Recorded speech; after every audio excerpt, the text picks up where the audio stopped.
Sino yan ah? Tara, nakita natin. Idol! TikTok tayo! Tara, isa lang, kuya. Sige na.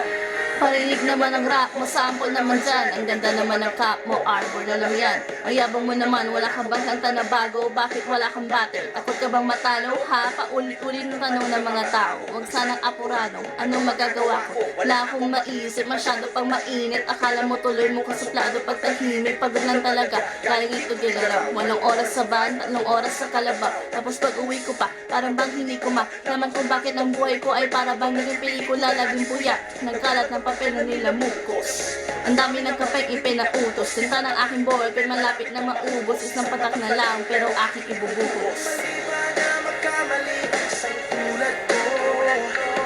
Ako ay tao lang din naman na tulad mo. Ano ba ang dapat na gawin? Dapat bang kamuhian o dapat ba natularan ang isang tulad ko na tao lang? Pasensya na. Tao lang, Pasensya na. tao lang. Pasensya